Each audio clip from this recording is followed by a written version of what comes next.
Well, hi, everybody, and thanks for joining us here today. My name is Joshua Sear, and I'm the Senior Director of Startup Initiatives here at the New Hampshire Tech Alliance, and really thank you for joining us at the event today.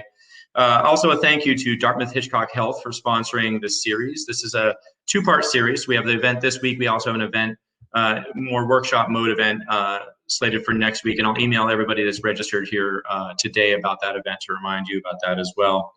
Today we have an outstanding lineup of speakers discussing diversity and hiring and really so much more.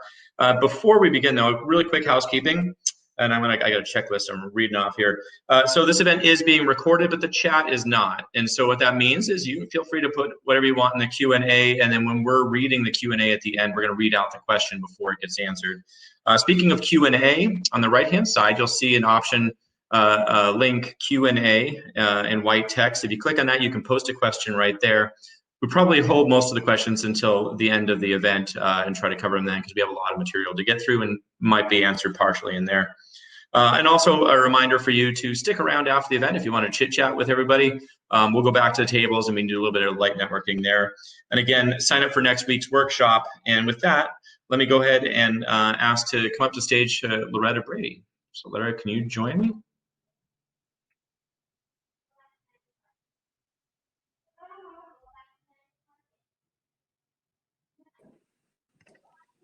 Here we are.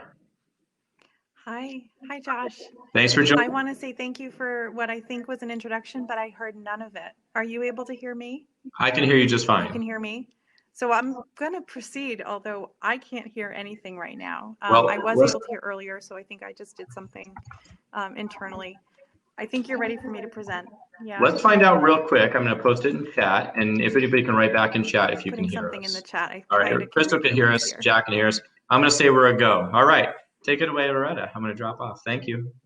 Everyone else can hear. Okay, great. All right. Well, thank you. I am not exactly sure what Josh may have shared already about who I am and what I'm here to share this morning, or this afternoon. My name is Loretta Brady. I'm a clinical psychologist and organizational psychologist professor at St. Anselm College, and I direct Requity Labs. And so my purpose in joining this afternoon is to just start a conversation, and it's a conversation that's been going on for a while within New Hampshire Tech Alliance.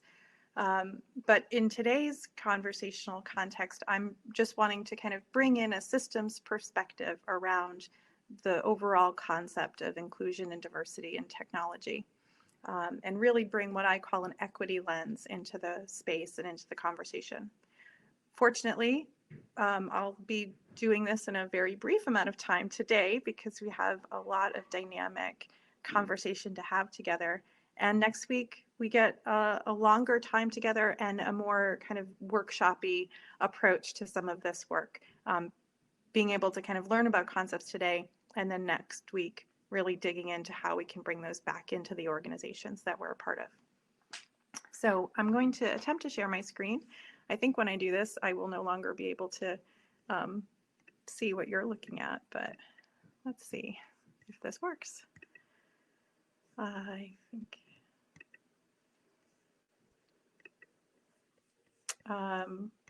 Did that do what we wanted it to do? Kind of. I don't know if that's really working for you. It's looking good, Loretta. You just have to hit present so it's full screen. But here we go. Josh, can you tell me if that is visible? That's visible. If you can expand it to full screen, we're good to go. If I could just get verbal confirmation that that's visible, I don't know. I can't get verbal because I can't hear you. Right. Okay. So I'll just I'm sorry, folks. It's visible, just present full screen. Yeah. Okay. Thank you. My full screen piece is not seeming to work right now, so we're just gonna have to do this. All right. So where do we want to start? Well, how I work with organizations and the kind of frame that I'm bringing into the conversation today is that this work, bringing an equity lens into our inclusion work, is really a developmental process. No one is perfect at this. No organization has cracked the case. And no consultant, no one who coaches around this work has a perfect roadmap. Every solution is very context specific, and yet there are some principles, there are some foundations that we can work with and work through. So as I work with organizations, I'm working on that developmental process, both the internal individual players as well as the system approach, and that will lead to some catalyzation around this effort. That's ultimately the goal.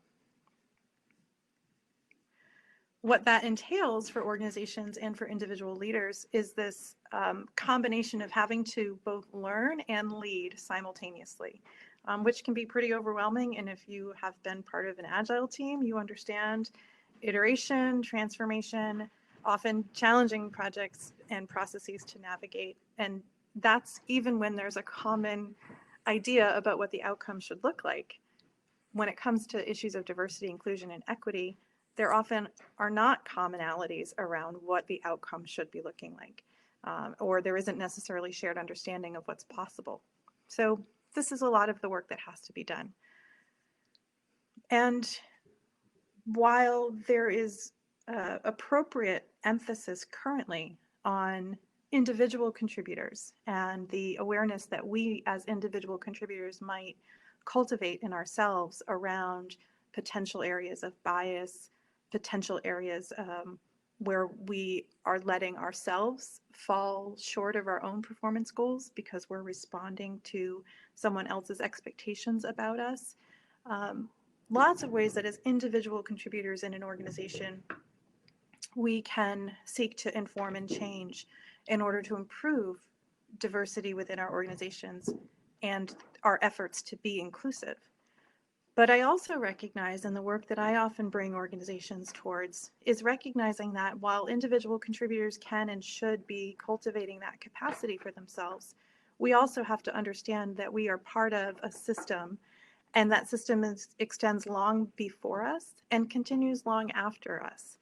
And this model, the culture cycle model, is one that I really draw from quite a bit because it allows us to consider every organization, every even individual relationship we have, and understand that all of those are embedded within a culture, and that every culture has a cycle. It has a way that it's shaped, and the way that it gets shaped by the individuals that become a part of it, as well as by the institutions that are formed, either around individuals or formed around ideas of, say, education, ideas of commerce, right? We have the New Hampshire Tech Alliance, and here's an institution that has formed around an idea that the power of the technology sector is stronger when individual organizations contribute to the ecosystem that we're all sharing here.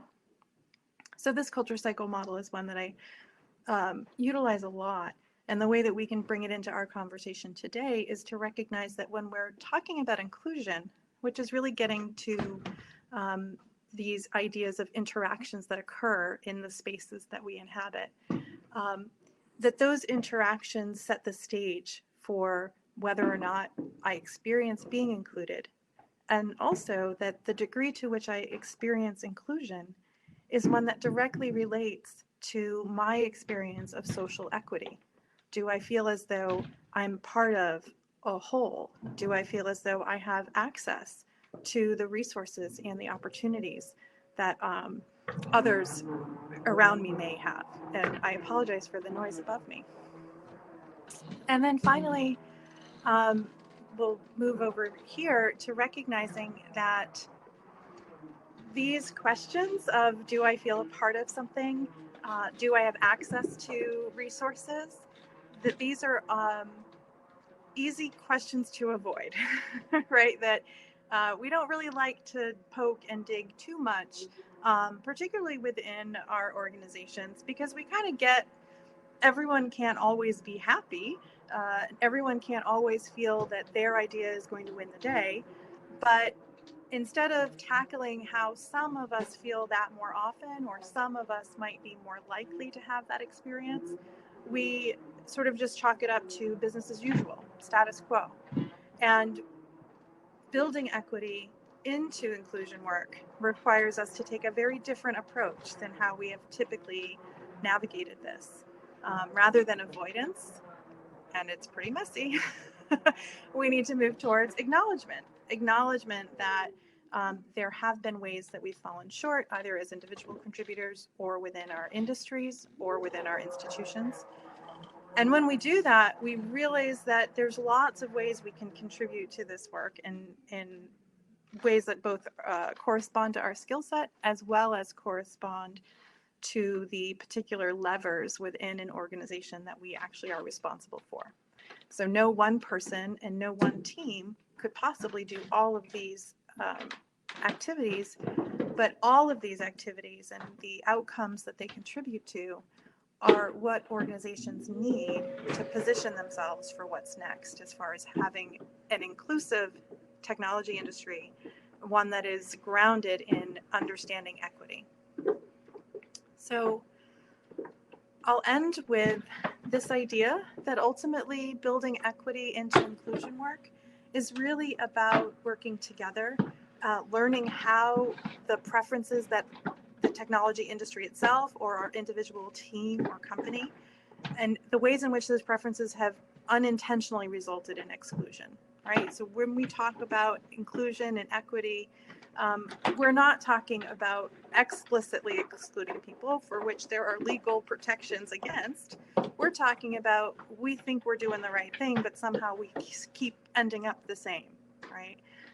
So our work in that case is really to try and drill down and figure out where are those barriers, where are the interactions not happening that we know should be happening. And I will invite on stage, I'll stop my screen share and invite on stage with me here someone who has had to help individual talent contributors as well as companies get this in real time and work with potential employees. So Crystal Hicks is here. She is the founder of Job Talk, a career counseling organization on the Seacoast, and she's been serving in the technical recruiting space for a while. So with that, I'll say thank you and we'll get on. Thank you so much, Loretta.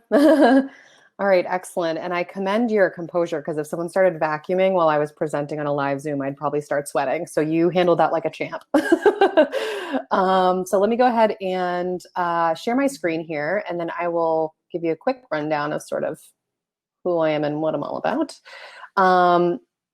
So like Loretta mentioned, so I run an organization called Job Talk, which is primarily a career counseling practice where I work with one-on-one job seekers. But the other part of it is working very closely with organizations to improve their hiring processes, recruit the talent that they want, not just the talent that they get.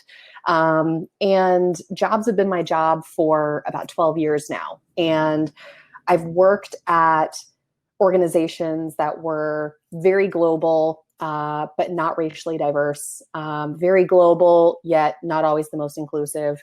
And so I think that there's a lot of misconceptions or assumptions that because an organization is large and global, they must have these other elements. And I think it really does come back to the question of where's the effort, you know, and I think that there has to be some very specific efforts made by an organization to not even just take on a recruiting strategy that involves diversifying a workforce, but really taking on the prereqs, I call it, to that recruitment work. And whenever organizations reach out to me and kind of say, hey, you know, we'd really love for you to come on board and, you know, just help us out real quick. Like, we just need a new recruitment strategy. We really want to, you know, hire more people of color. We want to increase our LGBTQ community here at this organization. Where should we be recruiting? What do we do? And I think that there's always the feeling of, oh, we can just have this strategy built and then we just execute on the strategy. And the challenge with that is that I have found that there are some very critical prereq steps that need to happen in order for that recruitment strategy to actually be successful. So whenever we think about, I guess I only have 3 slides, it's very short, but I want the organizations that have joined us today to really hold up the heavy mirror, I call it, and really get self-aware here and ask yourselves these questions and think about your own leadership teams. Because like I said here on this slide, increasing diversity should really not come at the expense of the talent that you're looking to recruit. And it's such an important piece of this work.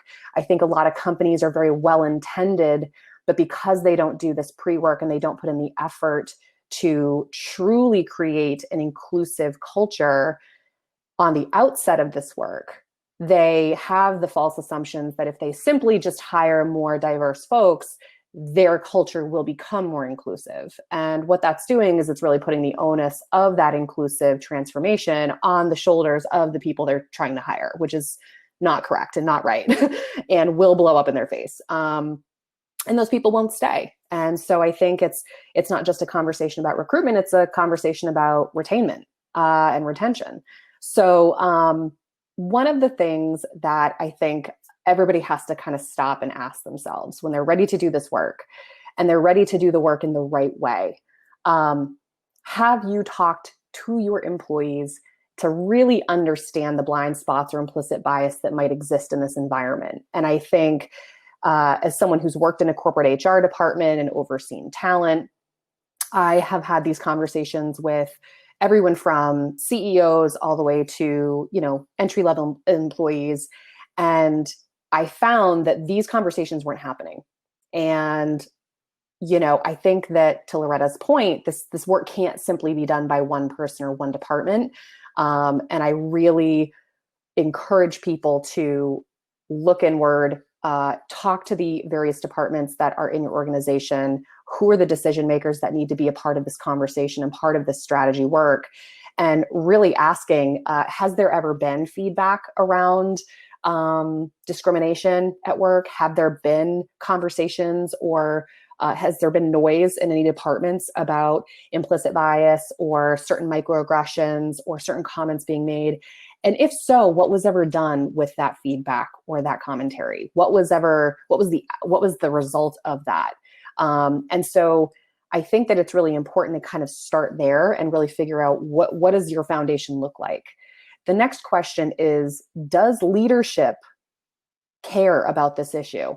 Does your CEO or your president or whoever runs your organization, the head decision maker, does that person know that this is not just simply an HR initiative? Because if this whole initiative is put on the shoulders of a single recruiter or a recruitment team or an HR department, it will fall apart. And I think that a big part of this is really getting buy-in from the top and having these conversations feel personal to leadership. Because if they don't, this is going to simply be a checking of the box type of strategy, and that is not effective. And to be honest, the talent that you're trying to recruit will see through that very quickly. That is what I account to sort of the, throwing people of color up on your career site and then just expecting that was all you had to do to kind of showcase your level of diversity to the world and that you hire diverse folks. This has to be intrinsic. This has to be something that the CEO is having as a personal discussion with his C-suite or their C-suite, and also really kind of looking inward and figuring out what are their own blind spots. And so that really brings us to the third prereq that I think is so super important. Has your leadership team, which I will make the assumption that folks on this call are here for a reason and maybe have majority identity leadership teams, right? Predominantly white, straight, cisgender, able-bodied folks. So for that type of leadership team, have they hired a DEI consultant? Have they hired someone to come in and actually sit down to talk about what this cultural change and shift is going to look like? Have they talked about, how to create an authentically inclusive culture first? Because if you think about it, if we're not doing that work up front, what kind of environment are we recruiting this talent into? And is that going to feel supportive and sustainable for them? And so the other big piece that I really encourage is please make sure that the consultant that you are hiring represents or identifies with the same identity of folks that you're trying to recruit. I think it's really important that if you're looking to racially diversify your workforce, you have someone who's a person of color come in and lead that discussion. I just think that this is a huge misstep that can happen. I've met some incredible white folks out there doing this work, but I just think that there is a really different element of the conversation that comes to the table when your white leadership team can have real conversations with either somebody who can encourage them to use a different dialogue, encourage different approaches with different employees, and it's coming from first experience or like a firsthand experience. Or let's just say I've been a part of all of these different kinds of discussions, and there's a lot of softballs sometimes thrown when there's an all-white room with an all-white consulting team having these discussions. Or if you specifically want to increase inclusion with trans folks, or the LGBTQ community, or veterans, or folks that manage a disability, right? Ensure that those voices are at the table when you're setting the tone for how this culture needs to shift. I just think it's critical. So when those three things are tackled, that's typically when, if a company reaches out and says, hey, we want you to come on board and help us with recruiting. If those three things are done, I feel much more comfortable moving forward and helping out, because I think I can be great at my job and help you come up with all of these different recruitment strategies. But again, it really is important that we're not just thinking about, checking some diversity box from an audit perspective or some operational mindset. We really have to think about the talent that we're bringing into our organizations and what is the culture that they're walking into. So with that, I'm going to stop sharing my screen and invite up Gino from Study. And I've known Gino, and actually I think Ray's coming on alongside you, right? So Ray, do you want to join us as well? There we go, perfect. All right. So I'm actually going to hand it over to both of y'all and turn myself off, but thank you so much. Awesome. Appreciate that, Crystal and Loretta, the amazing information that you provided with us here today. We came into this thinking, we had a A+ presentation to show everyone, but then after seeing those, it makes it hard to compete, So I appreciate the strong introductions there. But hello, everyone. I appreciate everyone coming here today, first and foremost. My name is Gino Miller. I'm the co-founder and CEO of a company called Study. And Ray Vaughn here is our co-founder and CTO. And I'll let you introduce yourself, Ray Vaughn. I'll go ahead and get this presentation set up. Awesome. How everyone doing today? Thanks for coming out and for the speaking. I'm Ray Vaughn Millings, co-founder and CTO of Study. Yep, and apologies, everyone. Just trying to make sure everything's situated. Can everyone see my screen here?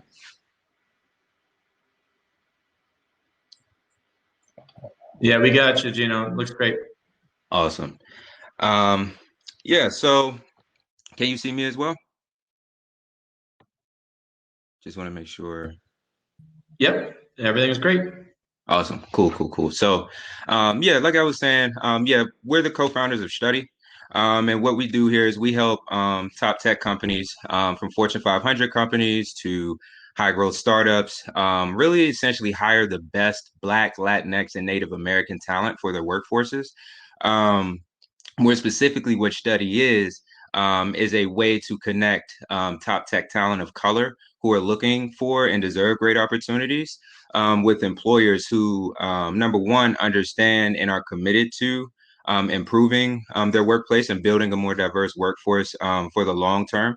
And number two is also, filling those roles at an effective rate to, number one, improve diversity within their organization, but also provide growth opportunities and career opportunities for the candidates as they come into their organization. So what Study is a diversity and hiring skills platform that, number one, vets tech talent of color with a screening quiz, Then after that, what we do is we train them in soft skills. And then finally, what we do is we connect them with the employers on the back end of that. So we're here really just to kind of provide some real techniques on what works to building a more diverse and inclusive workforce. And again, Loretta and Crystal did an amazing job of covering a huge chunk of that. And honestly, a lot of the most important pieces of that, I'd say. So you may hear a couple of different things being repeated here, but super excited to present this to you all, and hope you enjoy. So number one, hi, we're Steady. We were founded in 2018. Here you see again Crystal. She's been, advising us, I guess you could say, for at least about 2 years now. So we all three have ties to the University of New Hampshire, and that's kind of where we conveniently met, and things have been upwards from there. And now we're based in Manchester, New Hampshire, right out of Spark's offices at the Mill Yards. And again, like I said, we're an end-to-end hiring software, diversity hiring solution that helps top tech talent of color, specifically Black, Latinx, and Native American folks, connect with employers who are looking to improve diversity, equity, and inclusion within their workforces. So that's a bit about what we do and why we're here. But let's talk about why now. Why is this an issue now? Why is this something that needs to be addressed now? I think it's pretty obvious right now with the social equality issues and inequality issues in our country right now, and the death of George Floyd, and the attention now around why Black Lives Matters coming to the surface and coming to the forefront has really spread awareness around why this is a humanistic issue, and why this is such a critical issue if we really not only want to succeed as companies, but also as an entire country, right? So that's number one. In addition to that, COVID-19. It's forcing people to, again, wake up, become aware of what's important and what's not important in life. And even from employer standpoints, you can't meet in person to hire people or interview people the way that you used to in the past, due to, social distancing. So what does that mean? We have to figure out ways to hire folks from a remote standpoint. Number one, more tech roles are opening up because people have to figure out how to use Zoom. I had never in my life heard of Remo before until I was fortunate enough to hear about it from Josh, and I love the platform, so that's a testament to exactly that. People are learning different technologies every day, and because of that, different tech roles are opening up. And we don't want companies who are fully committed to diversity, equity, and inclusion have to skew their numbers or feel like they just have to fill a box or check a box just to make sure that their company doesn't fail. We feel like that shouldn't be the case at all. So we want to make that easy for companies to do. But I mean, I could just be pulling this stuff out of thin air, right? So the real reason that we know that this isn't a pressing issue right now is because companies in the U.S. spend $8 billion on diversity and hiring initiatives annually, and an additional $600 million on D&I consulting. But there's only 9% of all tech employees who are Black, Latinx, and Native American. That's a lot of freaking money, if you ask me, to only get less than 10%. If I'm spending $8 billion, I would expect a lot more than that, right? So that tells us that there's a huge disconnect in what's going on. But what is that problem?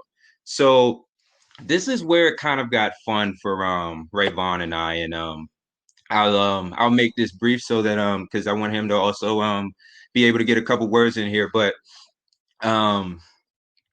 we took a trip to Silicon Valley a couple years ago. I want to say about 2016.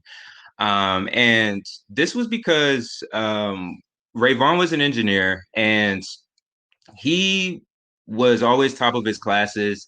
He, has always been impressive, always treated people nicely and things of those sorts. But there was a very prominent issue going on that his dream companies were, for whatever reason, slow to contact him. They were slow to hit him up. So we try to figure out why that was. So long story short, we have founded Study, won a few competitions, used that money and moved to Silicon Valley, Palo Alto, California to really understand what this diversity in tech issue was all about.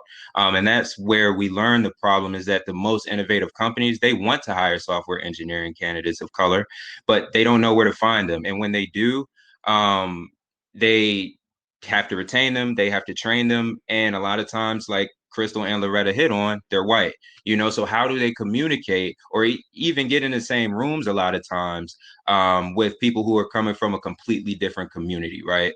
And on the other hand of that, software engineers of color dream of working for these companies. And look at Ray Vaughn, excellent software engineer, senior developer, all of the things that you would ask for in a candidate, but he just had slightly of an issue struggling to stand out to company recruiters. That shouldn't be a problem if two highly motivated parties are looking for each other, right? So that's really where we came in and why we felt like this was the position for us to solve. And we do that here with our solution Study. Again, we're a diversity end-to-end hiring software. I was hoping to be able to show you a video on this, but this is at least a screenshot here of what the candidate side of the platform looks like. And we also have a nice little gift for you all at the end of the presentation for those who stick around to show a little bit more in depth about what it's about. But again, I'll pass it over to Ray Vaughn here. He's our co-founder and CTO. He was born and raised in Brooklyn, New York. And me and him met again about 5 years ago in college. And he was looking for a job. And that's kind of what started us on that track of developing Study and really trying to help folks of color who deserve opportunities get them. He has 12 years of experience in IT and product development, and he also graduated right in our backyard of, UNH from CEP. So without further ado, Ray Vaughn, why don't you take it over, man? Thank you. I appreciate the lovely intro. And you control the side. I'll let you know when just to hit it and keep moving. Gotcha. And I'll also have it on my end so I can see clear. Okay, awesome. So thanks for the intro. As I mentioned, we're a Study. So I want to talk to you guys real quickly about sourcing, how to find and attract qualified candidates from diverse backgrounds to your organization. So what HR teams must first ask themselves is, what is your standard? What do you accept as a company? And is that okay? What are you doing to find and attract qualified candidates from diverse backgrounds to your organizations? That goes from HR to recruiters. As Crystal had mentioned, the leaders of your organization, like what is their attitude towards sourcing and making sure you're able to find this talent, and that takes a lot of self-reflection as a company and as an organization to really determine what your standard is and what do you want to go. Now, once you kind of figure that out, it's now a matter of like, are you meeting that standard that you've determined that you have that you want, and if not, what is the difference? Like, how can you change and how can you implement that, and what has to happen in all levels, from the sourcing of the talent pool down to the interactions with your recruiters and your hiring managers and things of that nature, to make sure that the attitude and as well as the differences that you're trying to implement are actually there to now meet your standard. And then thinking about your vision, what does that look like for your company 5 years down the line, 10 years down the line, and what do all the different facets of that looks like in order to find and attract qualified candidates from diverse backgrounds, to your organization.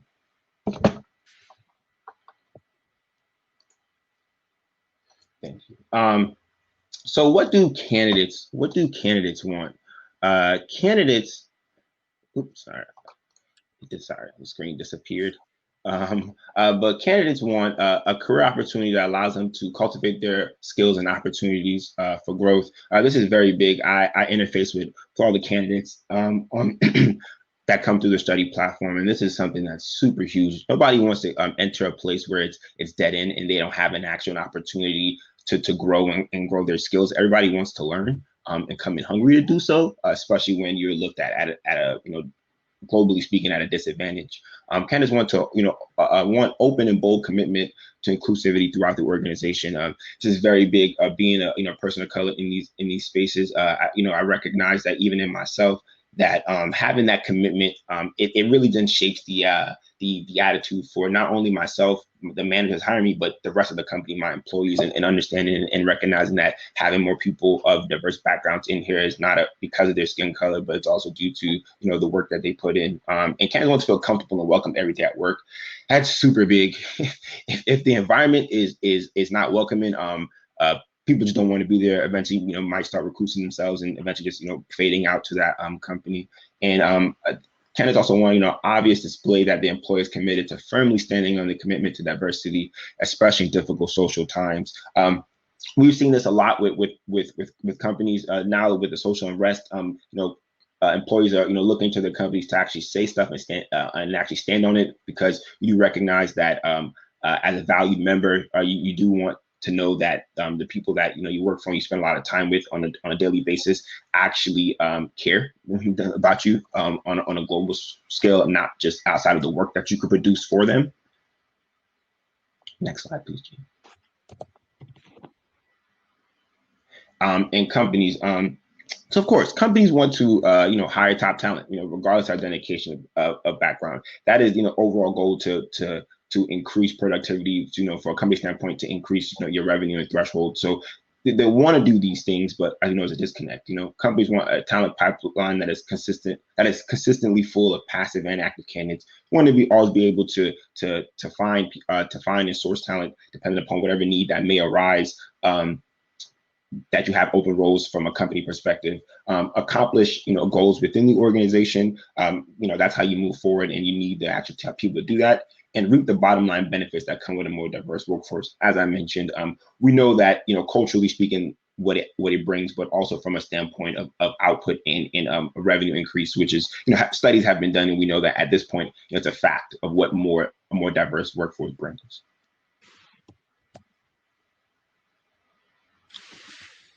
Thanks so much for that, Rayvon. Now, I want to talk to you all a bit about training here. It's one thing to source candidates, but how do you effectively cultivate candidates after they join your team? How do you make sure they have a pathway for growth? And how do you make sure your current employees are also trained to practice inclusive practices throughout your organization? Because that's really what it comes down to, right? Is how do other people treat other people? And it's not any more complicated than that. So that's really what we're going to talk about here. So to train employees, number one, your team must be comfortable having comfortable conversations, your team must be comfortable having conversations about uncomfortable topics. Now, what do I mean by that? It's uncomfortable for a lot of people to talk about race. It's uncomfortable for a lot of people to talk about identity or gender or sexual orientation. But when that becomes the norm within your organization, when people don't feel like they're the cause of somebody being uncomfortable at work, not only does their performance at work significantly increase, but everyone around them, their work also increases. And I'm speaking from a technical standpoint, but just think about the human's perspective in that, right? They're always uncomfortable. Rayvon is a Black man at a, corporate company, and one of the most diverse corporate companies. But at the same time, I'm sure, there are a lot of times where he may have been very susceptible to feeling uncomfortable being the only Black man in the room. I know I can speak to that on a lot of occasions, and I don't work for a corporate company. I mean, we started our own, of course, but you get what I'm getting at. So that's really what it's about, is making sure that your entire workforce, your entire employee base is comfortable having those conversations and are welcoming and including people from different backgrounds who, again, they may not understand their cultures, but at least they feel included in that conversation. And number two comes down to something that Loretta, again, mentioned a bit earlier, is discuss with current employees where unconscious biases may be occurring within the company currently. Now, that is going to be tricky for a lot of organizations, especially if your organization has an all-white executive team or has, an all-white employee base. because it's hard to see, where someone else may be feeling a bit left out or a bit shaded or slighted, especially when you don't have that same perspective, right? So this is going to be a tough conversation to have. But in order to train your entire employee base to become a more diverse and inclusive company, this is a conversation that needs to be had. So discuss with current employees where unconscious biases may be already occurring. And number three, work with a professional or a consultant or some expert to develop the right sourcing partnerships and in-house resources. Not being able to find top tech talent of color is not an excuse anymore. It's 2020. Let's be real. So I'm gonna just go ahead and get that out of the way. And for that reason, there are plenty of resources out there and people who know what type of connections to make with. You of course you can go to different HBCUs, you can go to job boards, you can go to staffing firms. Heck, you could even go to LinkedIn. There are those different solutions out there, but ultimately it starts with internal work. Developing the right partnerships, understanding what it means to be a diverse and inclusive company, and understanding that the partners who you build partnerships with also have that same perspective, right? So and then that funnels into the in-house resources as well. What type of in-house programs do you have to train Black folks coming from their communities, Latinx folks coming from their communities, Native American folks coming from their communities, women coming from their communities? Everyone is not, just because they're non-white doesn't mean they all fit in one category. And this is a very real thing that happens a lot of times, especially when organizations get caught up in numbers and making sure that they have certain diversity quotas that they hit each quarter. One column may be, minorities, quote unquote, but everyone else is, categorized as non-minority.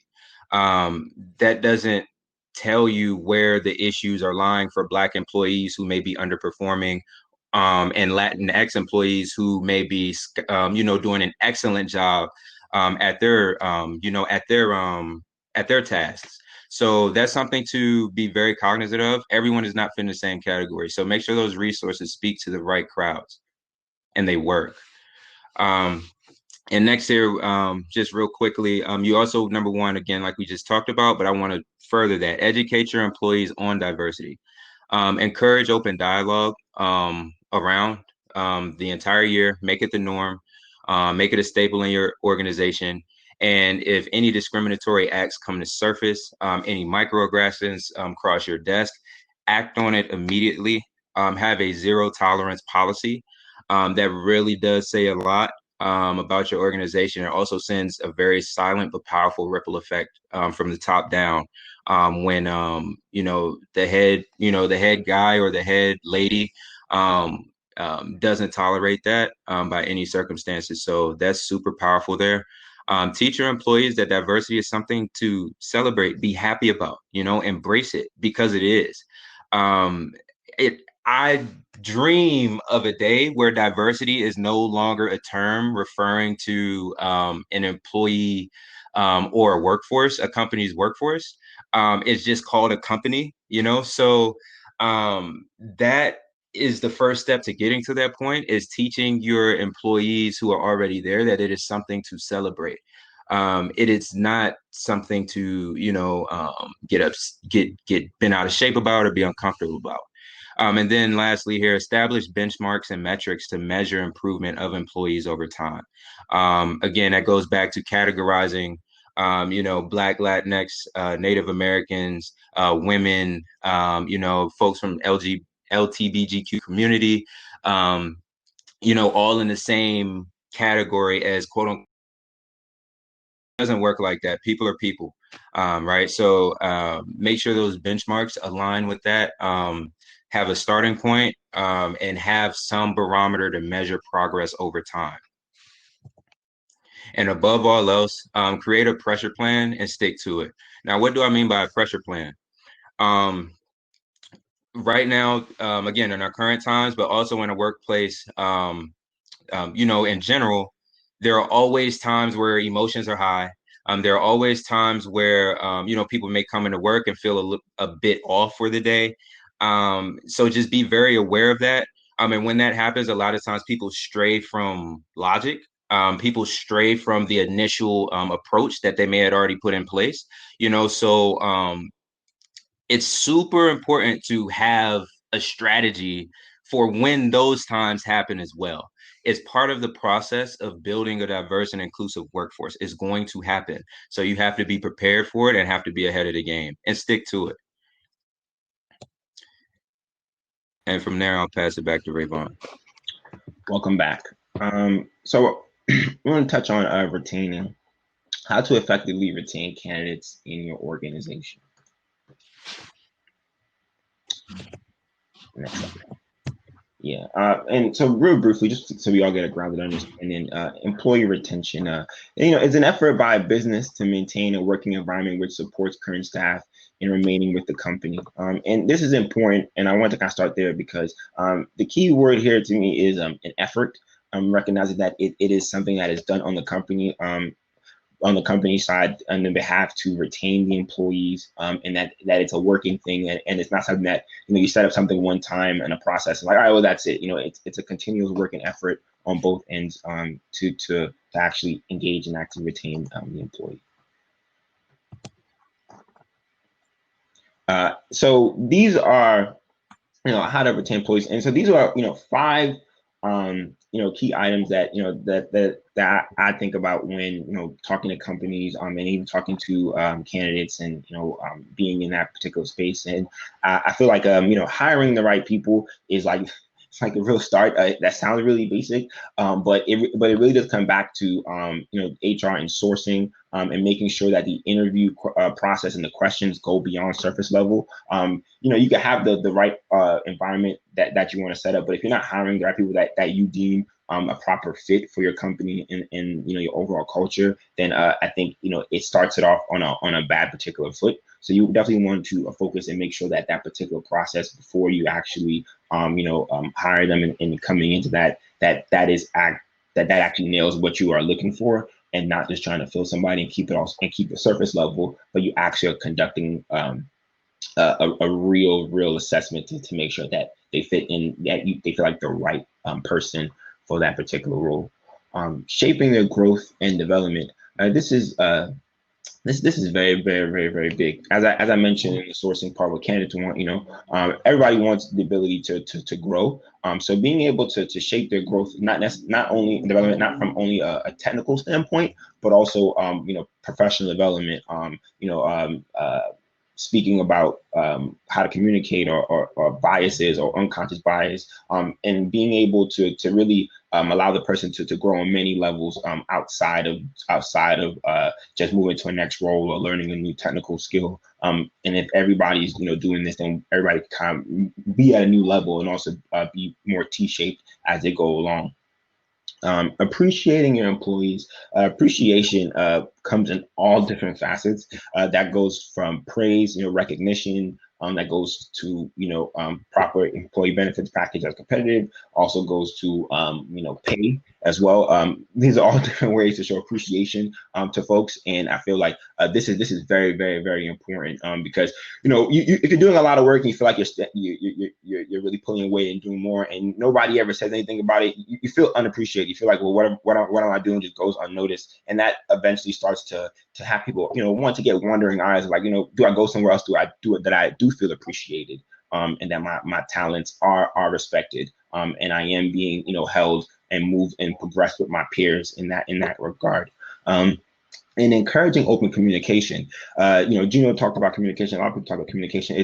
It's super big. Being able to actually talk through difficult things and also positive things. Like, I want to tell you that you're doing good, but I also want to tell you about areas that we can improve, that we can all pull the company. And that has to be a two-way street. Not only communication from your manager to the workforce, or independent contributor, but also back from your contributors back to your managers, to also make sure that everybody feels comfortable in addressing and communicating things that come across. And last but definitely not least is creating a diverse and inclusive workplace.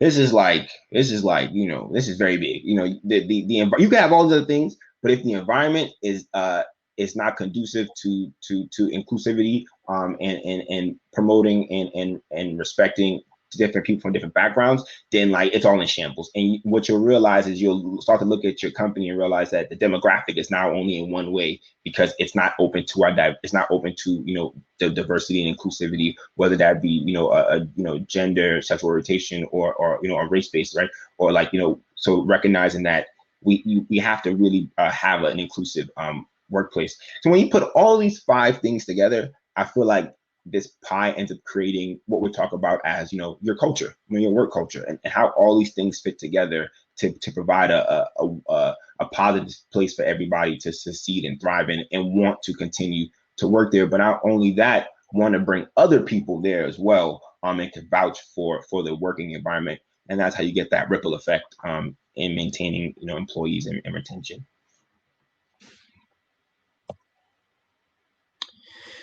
Now we thank you all for giving us the time to share with you a bit about what we think and what we know, especially about what works to build more diverse and inclusive workforces. Again, just as a refresher here, what Study is a platform that connects top tech talent of color with the most diverse and innovative companies who are looking to build more diverse and inclusive workforces. But again, as I promised earlier in the presentation, there is more, so we do have a little sneak peek for you all, and it's a big day for us as well. This is the first public display of the Study platform, and we just at least want to give you all a quick sneak peek, if you will, of the software and what it looks like. Up until this point, we've been kind of taking that process of, vetting candidates with a coding quiz, and then training them with soft skills, and then eventually connecting them with employers. We've been doing that manually, right? And this software allows us to take that entire process and unroll it into an all-in-one software. So without further ado, Rayvon, I'll let you take it over, man, and show folks what we got. Awesome. Maybe I'll stop sharing my screen now. That'd be great. Awesome.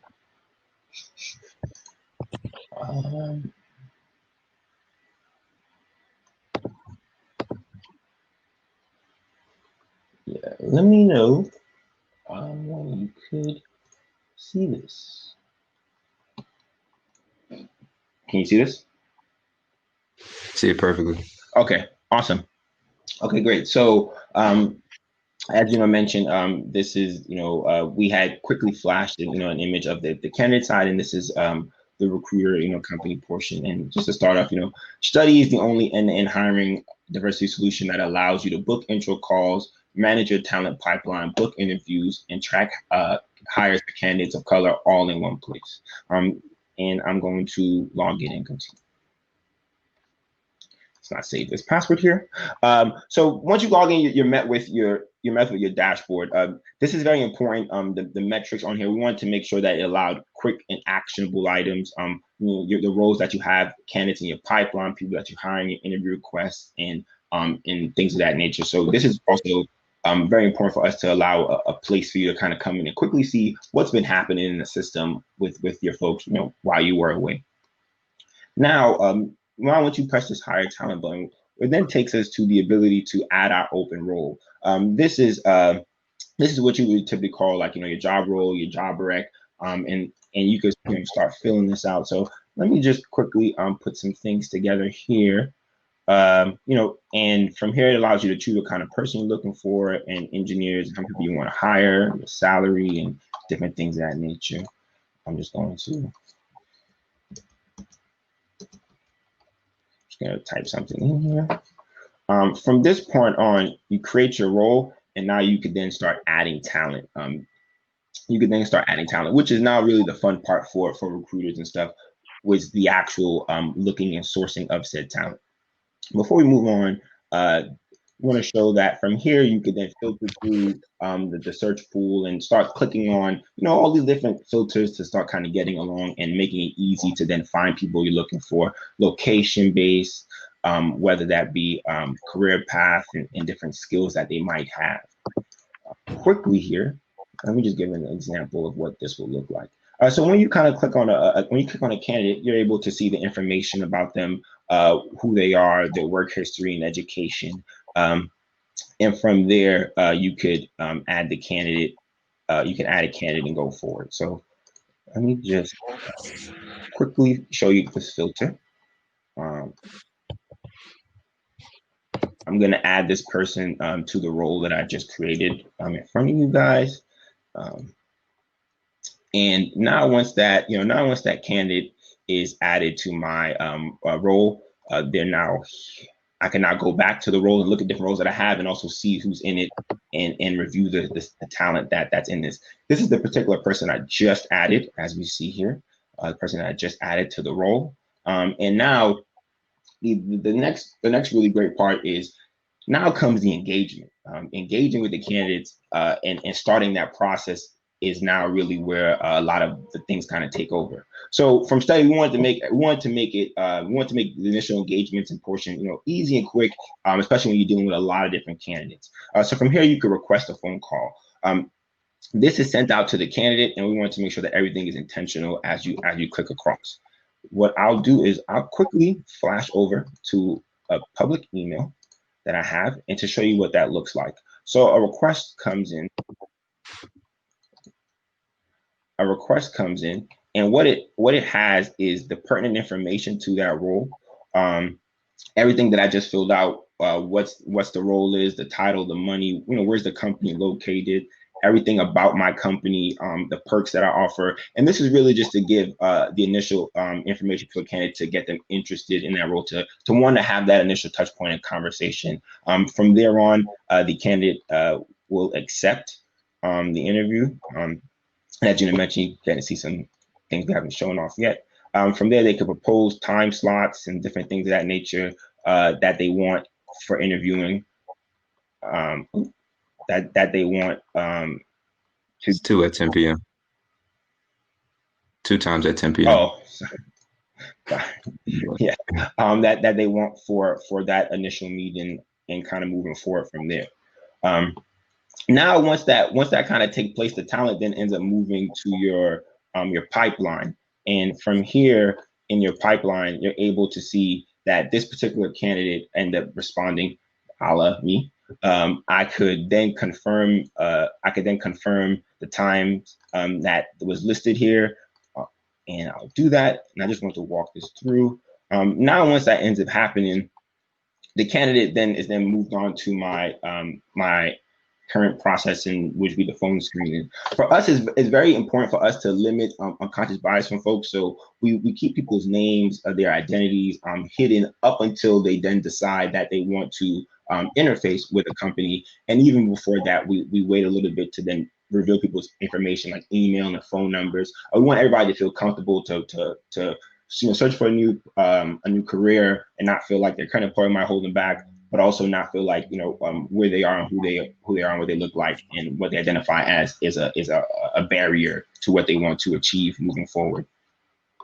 So next, now you're tracking this particular candidate. Now you track a particular candidate, you end up having your phone screening as that's timed. I'm going to push past through some of this.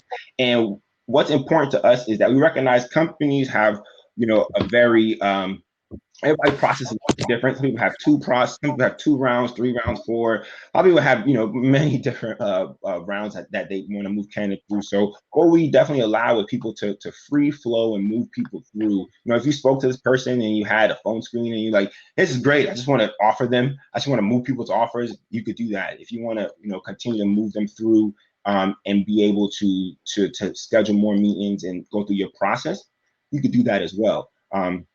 So I'll just quickly show that, I'm able to move this person through. And then now if I'm like, hey, after this process, so I move this person to the offer section, I get to skip this whole round and move them to the offer. And from here, this point on, you're then able to then notify them that you want to send that offer.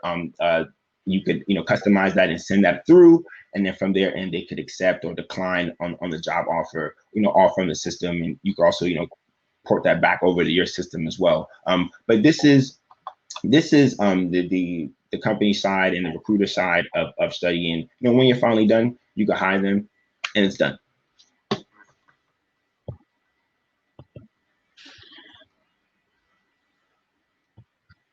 And that, I'll pass that back to Gino. Cool. Yeah, great job, Rayvon. And again, for everyone here, it's just again, this just reinforces what everyone here was saying earlier. It's 2020, and the way we look at it is there's it shouldn't be difficult to hire the best talent out there, period. At this point, and that's what really study is trying to accomplish. That's what it does accomplish is again, it connects folks who deserve job opportunities who may not have access to them with employers who would love to hire them. And it also makes it easy. We handle the sourcing, we handle the vetting, and all of those things for the company. So really, it's a no excuse solution that we're bringing to the market here. And again, everything that we do, number one, is to help increase opportunities and wealth for folks coming from underrepresented communities and low income communities. And we feel like helping people get tech jobs is the most effective and efficient way of doing that. Average tech employee makes $135K. A Black family makes $60K a year.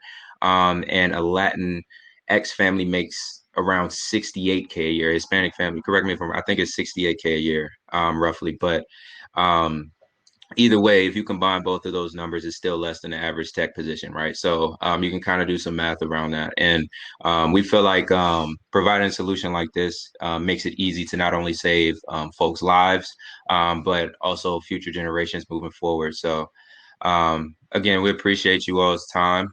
We appreciate everyone showing up. And, we do have time for a Q&A here, but I'll pass it over to Josh as we get wrapped up here. Okay, thank you very much, Gino and Ray and Crystal and Loretta and everybody for really all the great words of wisdom, and congrats to Study for the launch and a successful live demo, which is always fraught with peril, and you did a great job, right? So, and also thank you to our sponsor, Dartmouth Hitchcock Health, for sponsoring this series. We did have one question actually from Crystal here, and my thought is, if you have any other questions, feel free to post them. But my thought is, Crystal, for your question, maybe we can go back to our tables. That's sort of the perfect format for people to discuss privately, where it won't be recorded.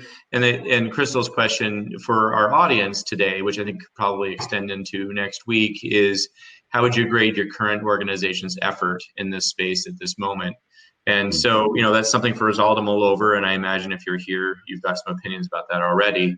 As that segues into next week, I'll be sending everyone who is attending and registered for this event a link to the video that we're recording right now, and also a link to the workshop for next week. So feel free to invite others if people missed it and you think they would be appreciated. You can send them a link and a link to the video and the workshop. We'd love to have them there. So let's see, did I check off all my boxes I needed to check off? No, I think we've got everything here. If there's any other questions or any final comments or thoughts, we're going to hear them now. And otherwise, let's go to the table and chat. I was just going to say too, just from a recruiter's lens, and I'm sure a lot of the folks in the audience that are watching the demo saw some really familiar steps, right? And I think something to stress is that the Study platform is really not just some other applicant tracking system. Most recruiters have an ATS that they use. I think the true value add for Study that I always thought was such a great value add was the fact that this is vetted technical talent.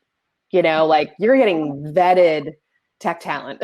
Like Rayvon and the teams have really created these assessments. So if you're wondering, does this person really know Java? Do they really know R? Have they really used Python? Are they going to be up to snuff? Can they hit the ground running? Which is something every recruiter hears from their hiring team. I just need someone that can hit the ground running.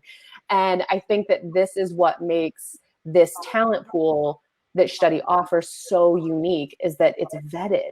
So even though they're junior, and these might be folks that are right out of a college program, you have a little bit more sense of the fact that, you don't have to guess where their aptitude would be coming in. So. And we did not pay her to say that. No. I know she was in the picture, but I promise we did not pay her to say that. So just to clear that up. All right. Well, hey, thanks everybody for everything. I want you to know Gino sent me an agenda with an itemized idea for how long it was going to take, and we are so close to his original plan. Like he nailed it. Like that doesn't happen very often. So I think we're good here. Let's go back to the table and continue the conversation.